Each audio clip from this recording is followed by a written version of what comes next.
Hello, this is Steve Kaiser, and I'm back here at the cabin. And just as I promised, the second part of this solar install.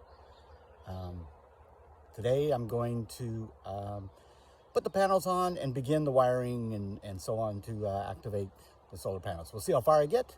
Thanks for joining me, and let's get started.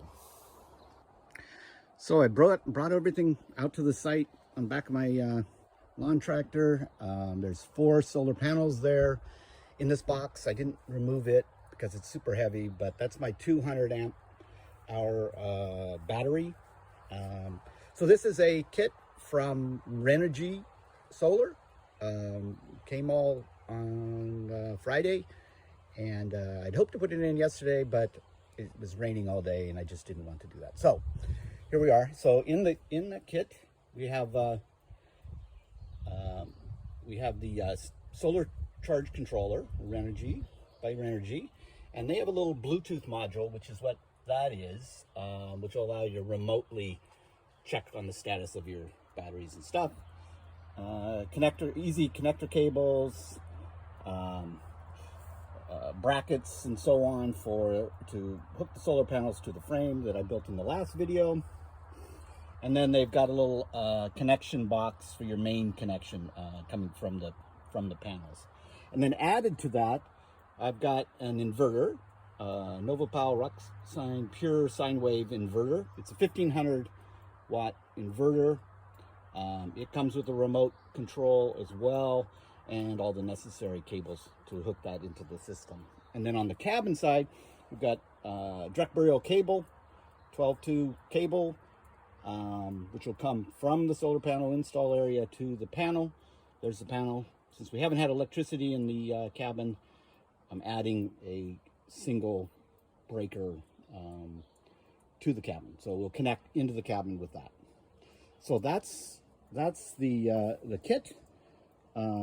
These front components are all by Renogy, and then the back ones are from other suppliers. Okay, I'm out here at the site of the install. You can see the rack, and I've set the panels there on the rack, and we're ready to start mounting things up.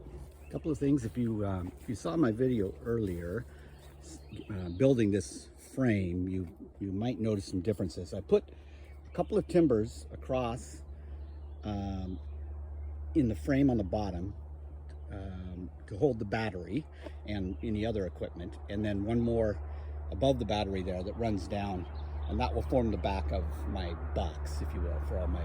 So the first step is to locate and attach the lower brackets. Those are just screwed into the 2x4s. They're the gold screws or the wood screws. They'll self drill, and then I've just put, where am I? On the drill, 5/16 driver, so you just zip along. Zip, zip, zip.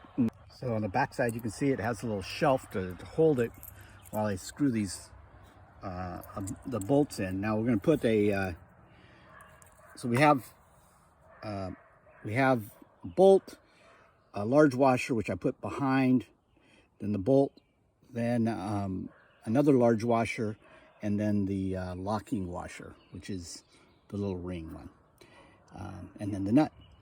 Okay, like that. So that's just thumb tightened, so you can see. And then on the top, since I'm bolted in on the bottom, I can use just mark where the holes are on the wood, and then place this back in. Now I'm only going to put one screw in these. The weight is carried by the bottom bracket, so it should be fine. But the way this configuration works, I'm just going to put in the single. You'll see. Okay, go.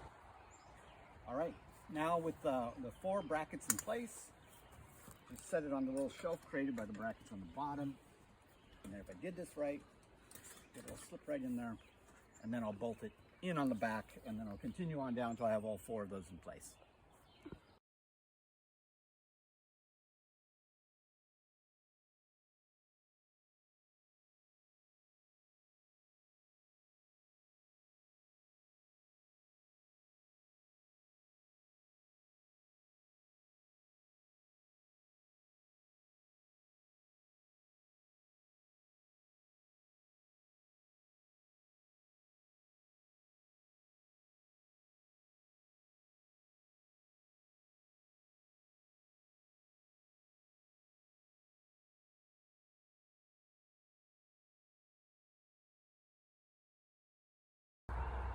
Okay, now I'm going to start hooking up the electricals for this. I've started to create a area for it. I put a backboard there connecting up, and the battery will sit there, the inverter on the bottom, and then I'm going to take the the charge controller and put it to the wall there. So kind of doing a test fit here, and then I'm going to build the box around it. So I need to build the rest of a box with the roof so it can keep nice and waterproof. I think I'm gonna leave it open on the bottom, and then vent it out just along the ridge line of the top of this little box roof. So we'll go from there. Anyway, that's the setup. Let me back up.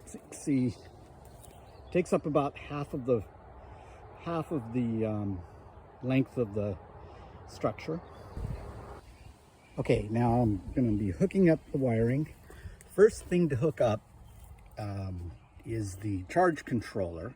You want to hook that up to the battery first. You don't want to deal with the solar panels until all that back end stuff is done because of electricity and batteries and how it could surge. So those, you see those, the one on the right is the black or the negative. The one on the left is the red or positive. It's not actually on the panel, so you have to look in the instruction book to find that, but that's how it works.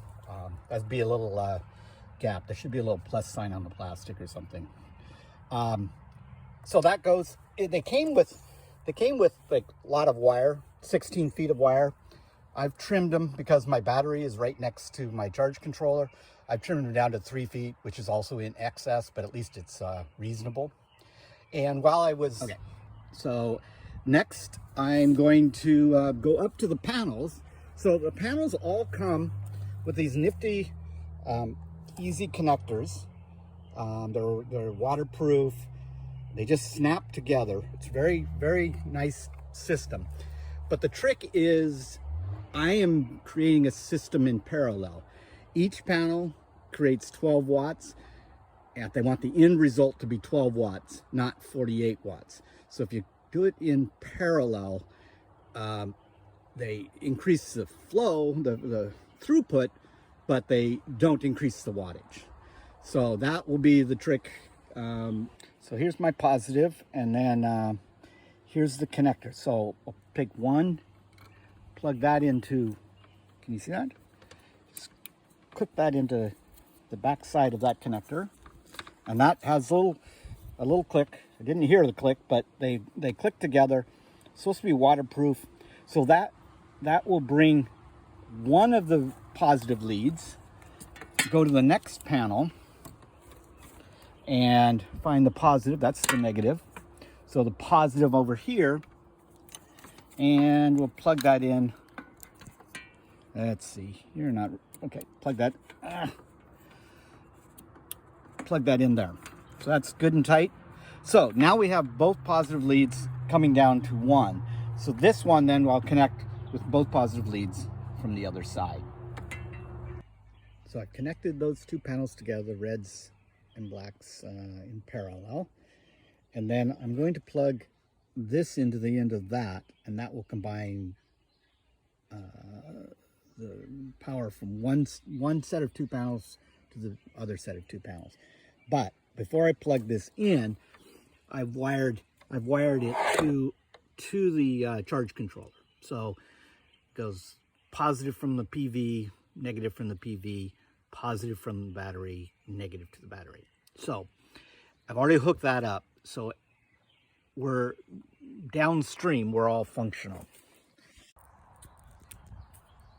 Okay, so that's plugged in. Now, I still have one more connection here going into the positive side and the negative side from over there. But as it turns out, my leads aren't long enough. I can't get from over there to over here. So I'm going to have to get a kind of a patch cable. I've been looking around. I thought maybe there might be one in the kit that I've got, but it appears not. So for now, I have 2 panels hooked up, 2 panels that are not. And let me just look at my charge controller, see what it's saying. Okay, it's saying we got something. So looks like it's charging the battery.